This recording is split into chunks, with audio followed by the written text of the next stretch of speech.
apparently astronauts that have been up there says that the ISS has a lived-in smell. Ew, just like your kitchen right now. Shh, they weren't supposed to know that, Hailey. Access to backstage partner lounge. Do you think that's where Sabrina is? Because I might take on a loan. Journalish. And welcome to the Journalish podcast. Wow, that was crisp. It was. On today's episode, as we always do, we're going to be sharing some pretty timely articles this week, I think. Indeed. Dueling articles. We might have slightly ditched the true crime angle. Yes. Yeah, listen, I love true crime. I do love me As do I.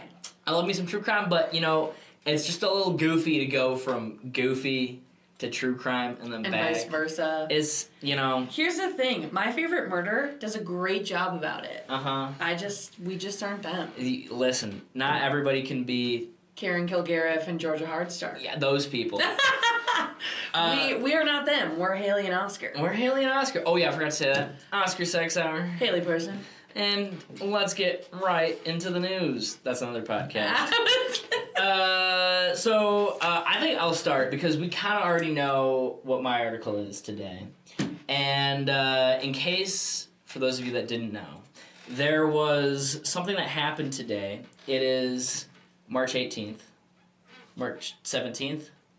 No, you're right. March 18th? Yeah. March 18th. I know everything about this story, just not the date. Yep. March 18th, 2 astronauts who were trapped on the ISS. They say they weren't trapped, but come on. They were trapped. Oh. They were trapped on the ISS. I didn't know they were trapped. Well, for the last 9 months, Butch Wilmore and Sonny Williams have been living on the ISS after the rocket that brought them there. They were supposed to be up there for 8 days. And the rocket that brought them up there had some issues. And they have been living there ever since.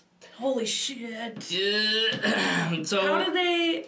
Continue. I'll let you finish. Okay. I have questions. So let's get the details out of the way, right? Mm-hmm. So NASA has been doing these things called commercial flights to the ISS, where it used to be back in the past, in the heyday of NASA. Mm-hmm. They build the rockets, they send the rockets up, they build the rockets to bring people back.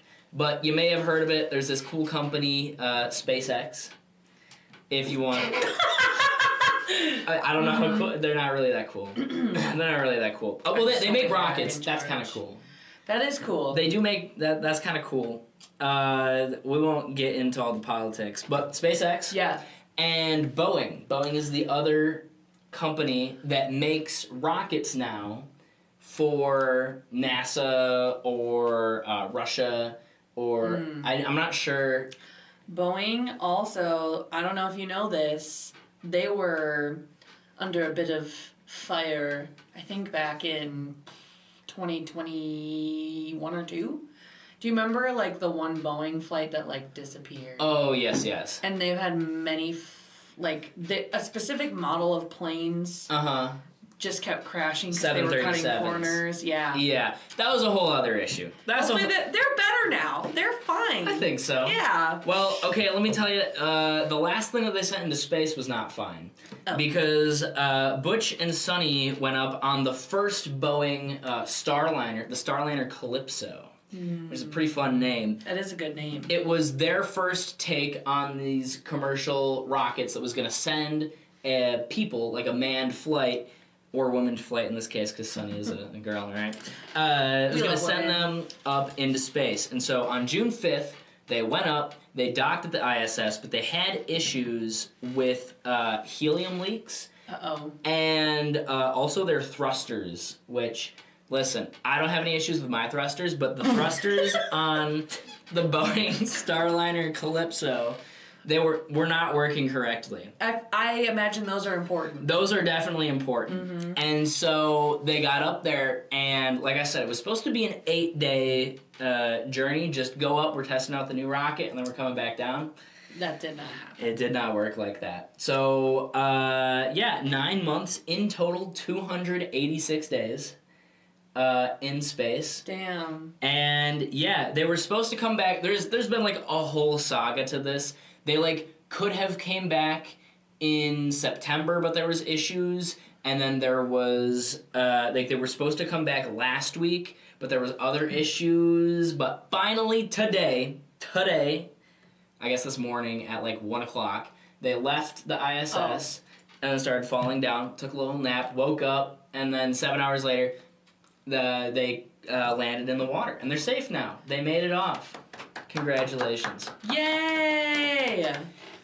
Now, I have some thoughts. Okay, Yes, thoughts and opinions. First off, the actual act of landing on, like, coming down from the ISS sounds so incredibly boring.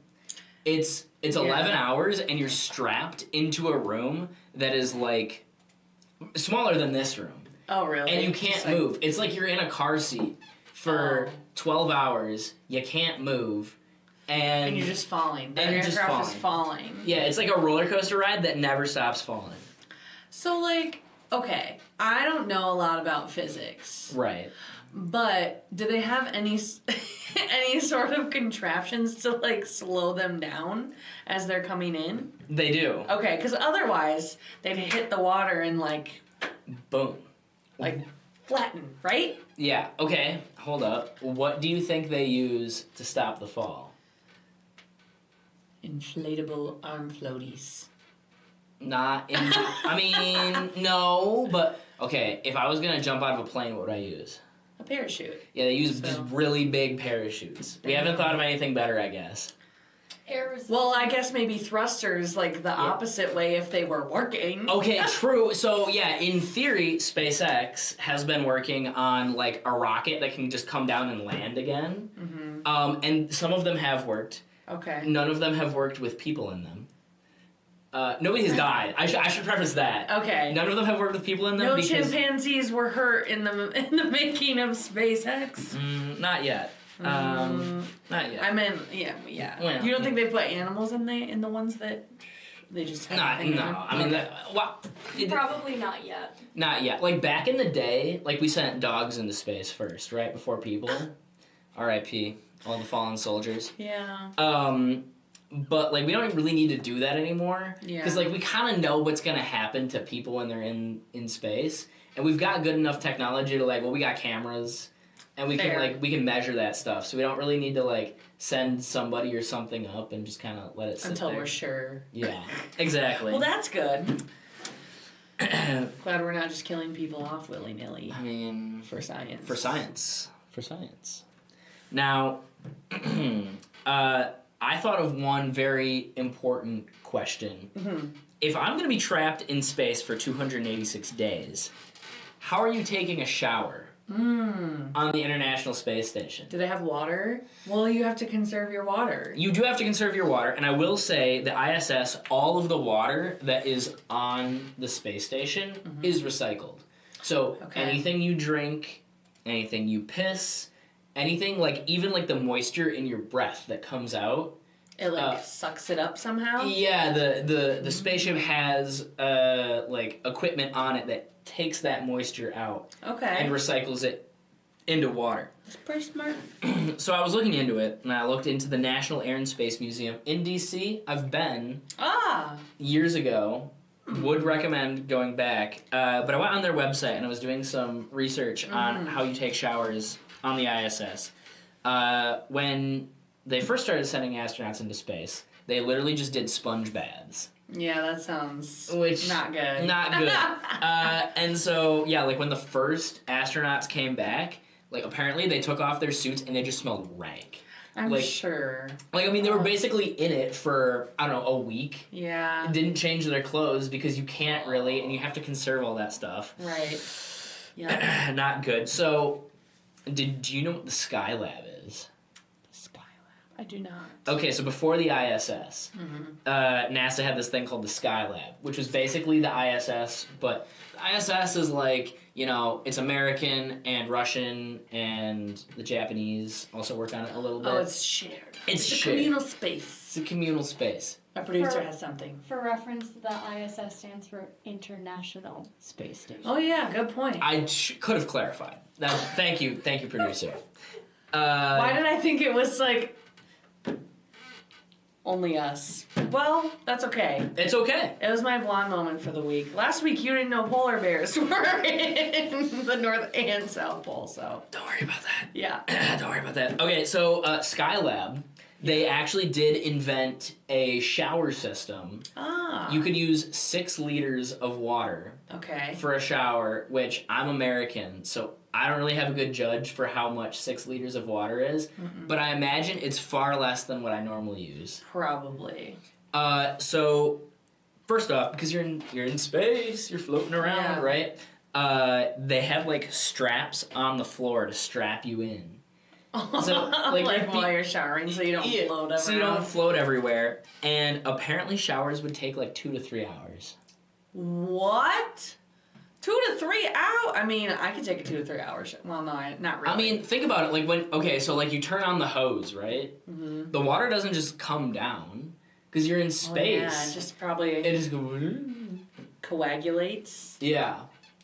So in the air. It cost a lot of money. You had to send a lot of water up. You had to use a lot of water just for showering, and it was kind of goofy anyways. So they came up with an even better system for the ISS, which is it's back to sponge baths. Oh. So they be stanking. They be stanking. Apparently, astronauts that have been up there says that the ISS has a lived-in smell. Ew. Just like your kitchen right now. Yeah. Shh. They weren't supposed to know that, Hailey. It does kind of smell like feet and cheese. It does, but why? But why? If you didn't do anything, it's clean. Yeah. Oscar's having a smell issue in his home. Listen, guys, I swear it's not a foot fungus. It's not his trash. It's not my trash. The trash smells different than what is going on in your kitchen. So and it might be the garbage disposal. It's black mold. That's. It's probably not black mold. Don't tell my. Asbestos. I don't know what asbestos smells like. I hope not. Cheese and feet. Anyway. Anyways, so for the last point here, the ISS is going to be abandoned in 2030. Just because it'll run out of resources in there? Just because they're like, so the reason why I was able to find on the internet is so that way other, like these private companies, SpaceX, Boeing, other ones, they'll make their own space stations. Okay. And also, like, we've kind of, like, we've been doing research up there for 3 decades, so it's like we kind of know everything you can do in a satellite floating around. Like, there is more research you could do, but, like... We've done a lot. We've done a lot, and we spent a lot of money on it. So NASA is now going to focus on putting people back on the moon and putting people on Mars. And those are all good reasons, but I really think it's just because people cannot stand the smell up there. And they're like, every time someone's there, it gets so much worse. It's a lost cause. Yeah. You can't just go up there and clean. It's not. No. So, in conclusion, welcome back, Butch and Sunny. Glad to have you back. You lived, you made it, and you're out of purgatory. And that was Boeing that they were on? Yeah, so they went up on Boeing. They came back on a SpaceX.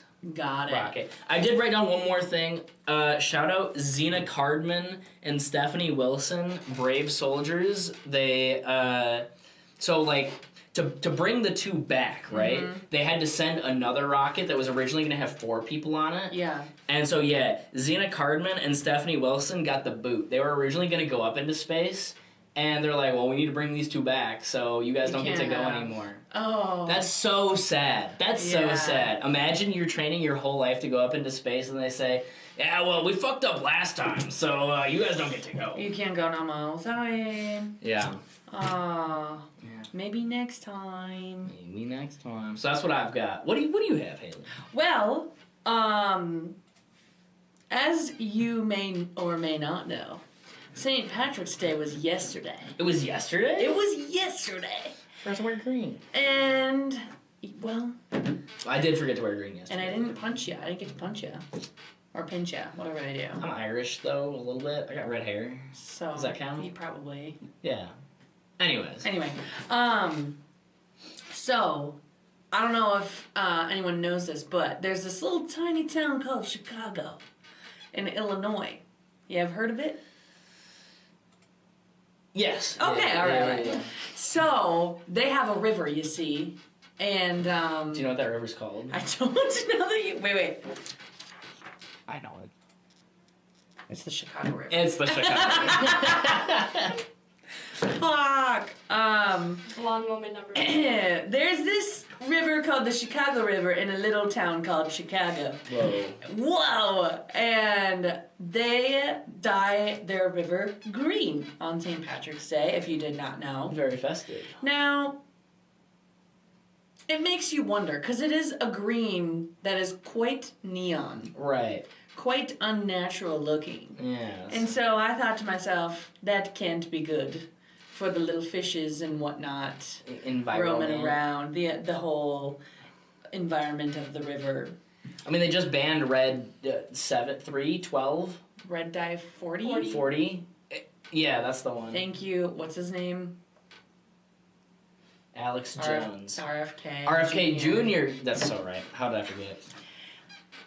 Thanks, man. It's probably the only good thing he'll ever do. We can take that out. Maybe not talk about that. It's hard to not mention any politics. I know, it's like a lot of our life currently. And we're journalism. I just really hope we're not getting vaccines taken away from us. Carry on. I don't want to think about it. Every time I open TikTok, man. Dude, TikTok will rot your brain. It really does. I gotta stop. If you guys found this podcast on TikTok, just stop. Just don't use TikTok. We're being hypocrites. Yeah. I mean, use TikTok to watch fun stuff. That's normally what I use TikTok for, but lately... Right. A lot of doom and gloom on there. Yeah. Anyway, moving on to more positive things. So yes, the Chicago River, they dye green on St. Patrick's Day. Now, does it harm fishies in the river? My guess would be yes. My guess was also yes. However, it doesn't. It doesn't do that. Well, now there is something a little bit weird, but we'll get to that. So they did a study of the fish in the Chicago River using, I thought maybe they tagged the fish somehow with sensors, but I guess it's based on sensors that are in the river that can track them moving by. I'm imagining a sonar situation, like bats. Yes. I don't know if that's exactly how it works. They didn't really go into a lot of detail. But, so they say that the fish don't change in behavior at all. So, in theory, they are fine. Okay. That's what this article told me. Now, I don't know if you know this, but it is plumbers who, do the dyeing. I did not know that. I would have assumed it was they Boston Tea Partied it or something. You know, they just yucked shit in. No, it's a group of, I can't remember if it's 6 boats or 6 plumbers. It's got to be 6 boats. Because just 6 plumbers wouldn't really make sense. There's no way. Anyway, so they go in with their boats and they have the dye, which actually, before they dump it in, looks red. Fun fact. Interesting. And allegedly, that dye is, vegetable based. Oh. How the hell veggies make it neon green, I don't know. It makes sense that it's red dye. Or is red before it gets put in the water. Are you gonna educate us on some color theory? Yeah, okay. Look at the color wheel. Uh-huh. Red plus blue. Oh. That's green. Water's not blue, but don't worry about that. Oh, okay. That's purple. Wait, no, cut that out. Nope, we're leaving it in. Wait, red on my color wheel, red plus blue. Why the fuck was I listening to you? You're colorblind. For the viewers, he's red-green colorblind. Yeah, so that's one of the colors. There's 2 of the colors that were mentioned, right? In your worldview, you were correct. Yeah. But for the rest of us, that was not correct. Anyways, carry on. And so, it's plumbers. And I guess they typically use this dye to obviously dye the water and then figure out where leaks are. Right. In, like, pipes or whatever. It used to be, like, an oil-based dye. And it would stay green for, like, a month. Now that it's, like, a vegetable dye. It kind of disperses? Like, within the day. Okay. So, was it at one point probably dangerous? I'm gonna say yeah. The weird thing too is they don't we don't know what's in it for reals. Like it's a special recipe that these guys use that they don't tell people. Why not? I guess they don't want other people dying. They don't want other people with other cities with rivers to be dyeing their river green because that would be stealing their idea, and we can't have that. Okay, so my first question is one: do they tell people like, oh, you can't swim in the river? I mean, people probably aren't allowed to swim in the Chicago River anyways, and you probably wouldn't want to. It's probably polluted as hell. Probably. Actually, it did say in here that the river is the healthiest it's been in the past 150 years. Okay. In terms of like the type of wildlife that is there. Okay. I don't know what that says about the water quality. If there's a correlation there, but I mean, people can something can live in it. Yeah. So it can't be that bad. Right. If you jumped in, it'd probably be fine. I feel like I saw a TikTok of someone jumping in while it was green. But I can't say if, like, anything happened in the fire. And, like... It would be very funny if you jump in and you just come out completely green. That would be hilarious. Just dye yourself. I don't know. That would be the true trick. We need to do some research for science. We should next year. Yes. On St. Paddy's Day, I think we take a trip to Chicago. And hop in. And we just... Wow. What do you think? I'm down. Okay, I'm also down. I mean, we'll give you an update next year. I like Chicago anyways. So. I think I like Chicago as well. I was only there for a very short window of time once. There's some pretty cool stuff there, though. I mean, it was cool when I was there. They got a green river. They got a green river. They've got a zoo. They have a zoo. They've got Lollapalooza. They've got Lollapalooza. Did you know that Sabrina Carpenter's gonna be there this year? Hold up. I want to go so bad. Lollapalooza, sponsor us. Third story that we just did research before this episode. Lollapalooza is offering... What was the ticket called? Oh my gosh, $25,000. Let me pull it up. Hold up, this is important stuff. Lollapalooza tickets, $25,000. This is like a special package. For 2 people, all 4 days. All 4 days. Where'd it go? Oh, there it is. This is called the 4-Day Lolla Insider. A 2-person insider package is an exclusive experience that will bring you into the... And we don't care about that. I'll just read you the bullet points of what you get. Exclusive front of stage viewing, exclusive side stage viewing, personal concierge for your group of 2. Kind of baller. A private golf cart transportation with your personal concierge. Ooh. Access to backstage partner lounge. Do you think that's where Sabrina is? Because I might take on a loan. I'm going to get... Okay, so I'm not going to say I've worked at Lollapalooza. I could sell my car. Yeah. No big deal. Easy peasy.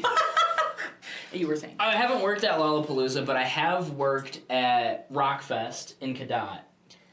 And when I worked at the radio station. Oh, okay. A long time, back in my day. When I worked there, the backstage area was mainly for like stage hands and stuff like that. Well, I mean, when we worked at Country Jam. Yeah, so like you might run into an artist there, but you're not like hanging out with the artist. No. And if they saw you, they'd probably be like, get this peasant away. Yeah, they'd be like, the heck is this person doing back here? I would hope Sabrina Carpenter isn't like that mean. Probably not. But I haven't heard anything bad about her. I love her so much. Sorry. In conclusion, space. Yeah. Green rivers. I didn't read all the things. There's more, but... There's more. Oh, well, we just got sidetracked. On the tickets, yes. Yeah. The Partner Lounge exclusive Insider Festival gift. Don't know what it is. Whoa. invitation to pre-festival evening reception, so like before the show, and you get like a special tour and drinks and food with that. 1 ticket per person to an official Lollapalooza after show of your choice. Whoa. So I could potty with Sabrina Carpenter. You could. That would be pretty epic. And of course you get access to Platinum, VIP, GA+, and GA amenities. Of course. So that is what you get if you want to spend $25,000 at Lollapalooza. They honestly should sponsor us for advertising that for them. Somebody is going to buy those tickets because of this episode. Like, but who? Someone rich. Yeah. Okay, here's my take, right? Mm-hmm. Director, how much time we got left in this episode? We're at 27 minutes. We got time. We got time. Okay, here's my take, right? Mm-hmm. So, I was watching the Super Bowl this year, and they showed like different pictures of like celebrities in the crowd and stuff like that. And there was a shot of Paul McCartney, the Beatle, and he's sitting. Well, one of the two that exists still is alive. R.I.P. Yeah. And he's just like chilling there watching the game with like 2 people that were like 16 and 14 or something like that. Oh. So I'm assuming they're his grandkids, great grandkids, something like that. Sure. So I think that like events like the Super Bowl and Lollapalooza are just like, if you've got like fuck you money, like Grandpa McCartney is gonna be taking you there for like, you know, like I hang out with my grandma going to a restaurant. Yeah. Or like we go to bingo night or something like that. Paul McCartney takes his grandkids to go to the Super Bowl. It's the same thing. They just got cashola coming out the wazoo. A little bit more money. Yeah. Man, must be nice. Well, you know, just start, you know, don't get your Starbucks. Cut back on your Starbucks, and one day you too, or your pop. No, you can keep having Poppy. Okay. Poppy's fine. That's good product placement. Put that back. Yeah. Yeah. There For it the is. way. There it is. Just cut back on your Starbucks and your avocado toast, and you too can go. I'll just sell my car. My car's probably worth maybe $30,000. That gives me $5,000 to buy a different car. That's dying. You can buy a scooter. Oh, I could buy a scooter. Who needs a car? Psh, psh. That's what the bus is for. Not me. Yeah. Well, and with that, I think that's all we have to talk about today. Thank you for tuning in to the Journalish podcast, episode 3. And we will see you for the next episode. Coming soon to theaters near you. Bye. Bye.